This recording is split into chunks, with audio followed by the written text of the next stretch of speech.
तो कहीं भी आयताकार यानी रेक्टेंगुलर अरेंजमेंट कहीं भी कर दीजिए, इस बात का ध्यान रखिएगा हमेशा रेक्टेंगुलर शेप में होना चाहिए, रेक्टेंगुलर हमेशा। अगर रेक्टेंगुलर नहीं होगा तो गड़बड़ा जाएगा। इसमें आप देखेंगे तो एक हॉरिजॉन्टल लाइन और एक वर्टिकल लाइन, ये दो प्रकार से हमारे पास लाइन होना चाहिए, हॉरिजॉन्टल एंड वर्टिकल। यूँ कह सकते हैं तो ऊर्ध्वाधर और क्षैतिज रेखाएं एक साथ होनी चाहिए, ठीक है। तो अगर हम बात करें तो इससे हम लोग बताते हैं स्तंभ है, और इंग्लिश में अगर बात करें तो इसे हम बताएंगे, इसका हिंदी होता है पंक्ति, ठीक ना। एक मिनट याद रखिएगा हमेशा, मैट्रिक्स जो है यानी कि जो अवयव है ये भी एक हमेशा एक समुच्चय है, सेट है, ये सेट का ही एक पार्ट है। जैसे कि सेट को आप लोगों ने क्या देखा था कि सेट को हम कैसे अरेंज करते हैं, कर्ली ब्रैकेट में, मझले कोष्ठ के अंदर अगर इसी एलिमेंट्स को हम कॉमा के द्वारा सेपरेट कर दें तो क्या है, हमारा एक सेट है। लेकिन अगर हम इसे रेक्टेंगुलर अरेंजमेंट में शेप में कर दें तो ये क्या बनेगा, एक हमारा अवयव बनेगा, यानी कि मैट्रिक्स बन जाएगा। एक बात बताइए, सेट को जनरली हम लोग कैसे नोट करते हैं, कैपिटल अल्फ़ाबेट से।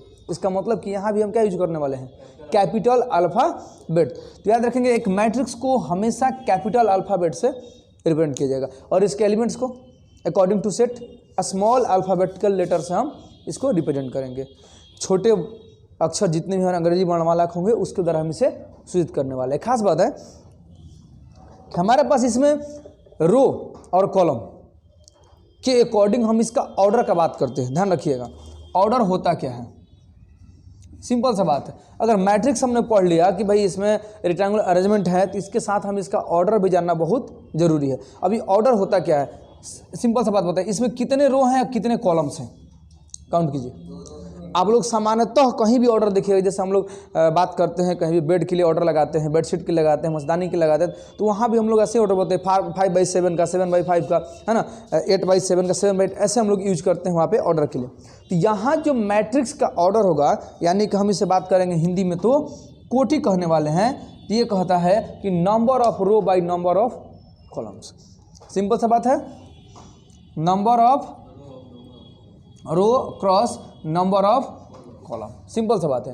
तो आप बताइए यहाँ पर कितने रो हैं। इस क्वेश्चन का अगर ऐसा क्वेश्चन आपके पास आया जहाँ पर आपको बताना हो कि इसका ऑर्डर क्या है, कोटि क्या है, तो बताइए कितने ऑर्डर हैं। इसका नंबर ऑफ रो काउंट कीजिए 1 और 2, और नंबर ऑफ कॉलम 1, 2 और 3।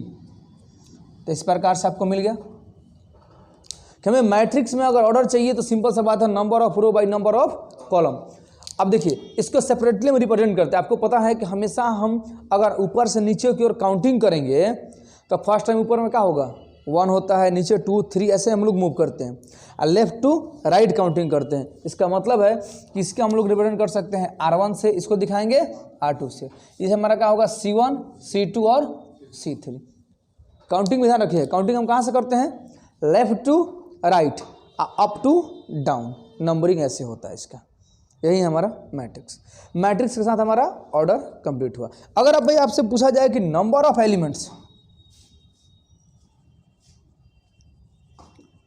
तो काम कीजिए ना, गुणा करते रहिए, इसको सीधा गुणा कर दीजिए, मल्टीप्लाई कर दीजिए, कितना आ गया 6। बट समझ लेंगे हम कि भाई नंबर ऑफ एलिमेंट को अगर ऐसे हम काउंटिंग करेंगे तो उतना ही आएगा जितना कि हम प्रोडक्ट करेंगे। वैसे भी सिंपली हम लोग ज़्यादातर काउंट करने के लिए लाइफ में हमेशा फिजिकल लाइफ में यूज करते हैं। अगर हमें बोरा काउंट करना हो, बेंच काउंट करना है, तो एक बार रो काउंट करते हैं, एक बार कॉलम काउंट करते हैं, मल्टीप्लाई कर लेते हैं, टोटल हमारा वैल्यू हमेशा निकल जाता है। तो ये हमारा टोटल नंबर ऑफ एलिमेंट्स, ठीक है। ये अपना मैट्रिक्स का एक सिंपलेस्ट फॉर्म। अब भी हम लोग काम करने वाले हैं मैट्रिक्स के सिंपलेस्ट फॉर्म पे।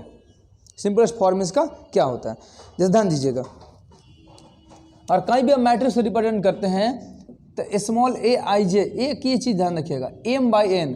वह ध्यान देना कि i का जो वैल्यू होता है, m जो है ये किसको रिप्रेजेंट करेगा, नंबर ऑफ रो को, n जो है किसको रिप्रेजेंट करेगा, नंबर ऑफ कॉलम को, है ना। पंक्तियों की संख्या को m दिखा रहा है, स्तंभों की संख्या को n शो कर रहा है।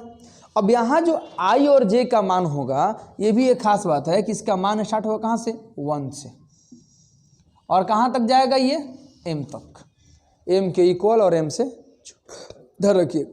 वैसे ही j का वैल्यू 1 से स्टार्ट होगा और n तक मूव करेगा।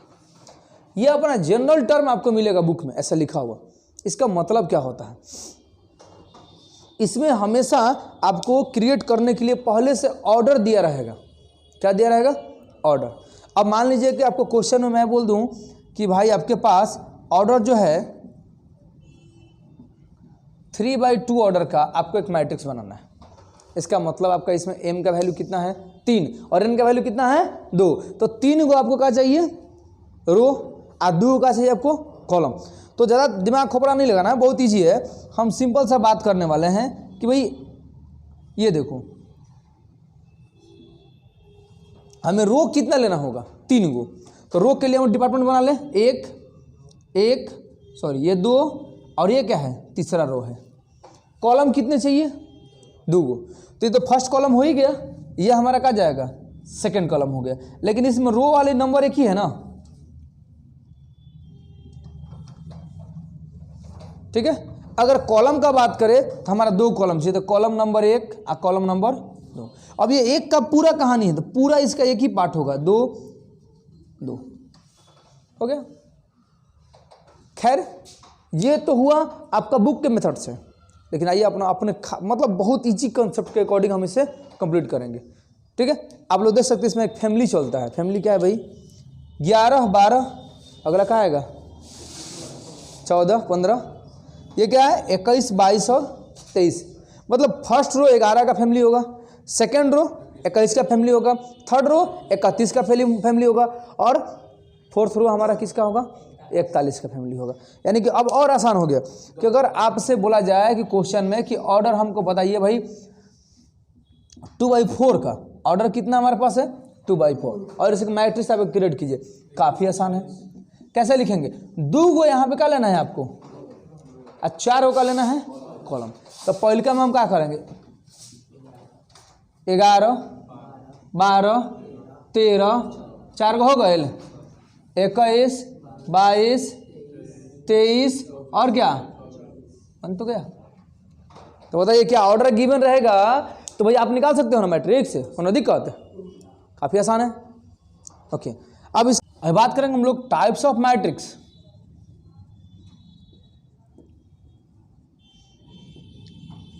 काफ़ी आसान है, एक एक पॉइंट सीखेंगे और सबका एग्जाम्पल फटाफट निकल जाएगा। जैसे रो मैट्रिक्स, पंक्ति अवयव। रुक जाइए, काफ़ी आसान है, नाम में ही काम छिपा है। जिसकी प्रधानता है, यहाँ प्रधानता किसकी है? यहाँ पे प्रधानता किसकी दिख रही है? रो की। यानी केवल एक रो होगा और कॉलम कितना भी रहे कोई चेंज होने वाला नहीं है। आसान है ना? एक रो होगा, कॉलम कितना भी हो। जैसे अगर एग्जाम्पल इसका हम है तो भाई ए का वैल्यू क्या होना चाहिए? 1 2 3 4। इसका ऑर्डर अगर आपसे पूछा जाए तो काफी आसान है। कितना है? 1/n। एक गो ही इसका रो होगा, कॉलम कितना भी हो कुछ होने वाला नहीं। वैसे ही अगर हम बात करते हैं कॉलम मैट्रिक्स का, यानी इसको हम लोग बोलते हैं स्तंभ अवयव। प्रधानता किसकी है इसमें? इसमें प्रधानता आपको क्या दिख रही है भाई? इसमें हमेशा आपको केवल कॉलम की प्रधानता है। मतलब क्या है? वैल्यू कॉलम की है, रो कितना भी रहे कोई चेंज होने वाला नहीं। यानी कि इसमें 11 21 31 ऐसे बढ़ते जाएगा और इसका ऑर्डर कितना होगा? याद रहेगा। आगे बात करते हैं हम लोग स्क्वायर मैट्रिक्स का,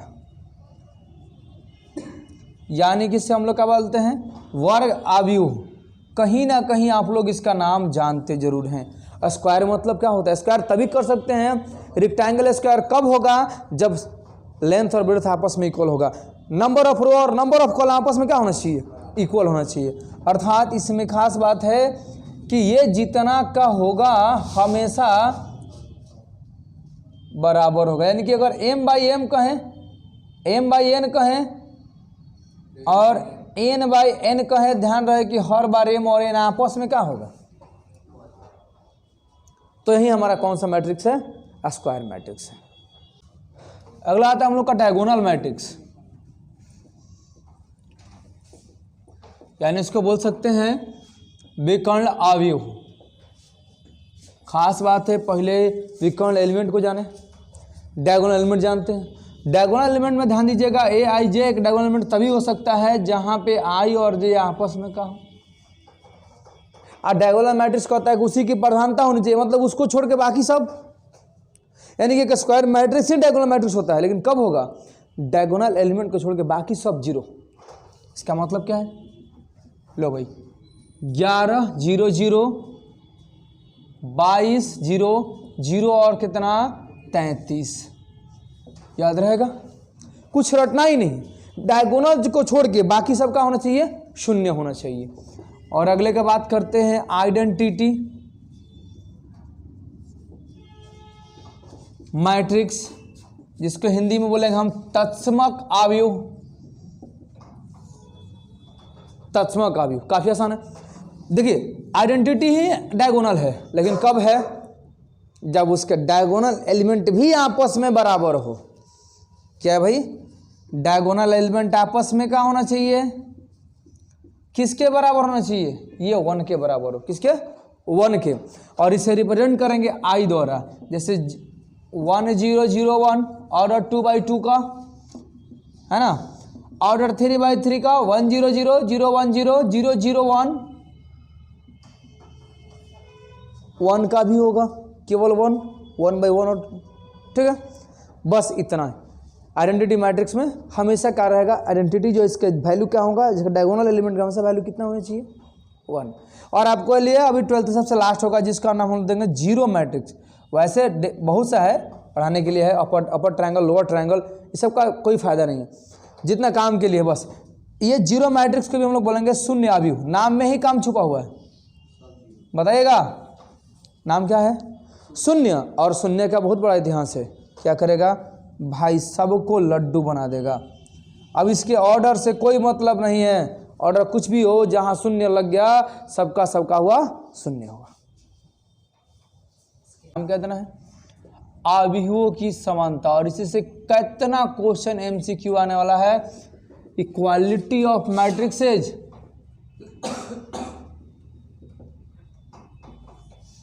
जैसे इसमें दो अवयव तभी समान हो सकते हैं, सिंपल सा बात है।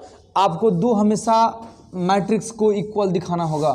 तो मान के चलिए कि एक मैट्रिक्स ए है जो कि ए आई जे से रिप्रेजेंट है और इसका ऑर्डर है m/n, और एक और मैट्रिक्स बी आई जे जिसका ऑर्डर है को p/q। तो याद रखिएगा ये दोनों तभी इक्वल हो सकते हैं जब इनका ऑर्डर इक्वल होंगे, यानी कि m बराबर p और n बराबर q होना चाहिए, ऑर्डर इक्वल हो। और साथ साथ उनके करस्पॉन्डिंग एलिमेंट भी इक्वल होना चाहिए, जैसे A B C D और यहाँ पे P Q R S। आपको पता है कि दोनों 2/2 है ना, इससे मतलब नहीं है कि ये स्क्वायर मैट्रिक्स हो, लेकिन इसे करस्पॉन्डिंग एलिमेंट इक्वल होना चाहिए। मतलब कि पहला से पहला इक्वल, दूसरा से दूसरा, पहला से पहला और दूसरा से दूसरा। अगर इक्वल होगा तभी हम कह सकते हैं कि दोनों आपस में इक्वल मैट्रिक्स हैं। अगर इक्वल नहीं होगा तो दोनों इक्वल मैट्रिक्स नहीं है। आपके पास दो टाइप से क्वेश्चन आएगा, एक बार पूछ देगा कि इक्वल है कि नहीं, दूसरा पूछ देगा इक्वल दे देगा और पूछ देगा find the value of x y z something. और उसी क्वेश्चन आपसे आपके एग्जाम में एमसीक्यू आने वाला है। ठीक है, कंप्लीट कीजिए इसको।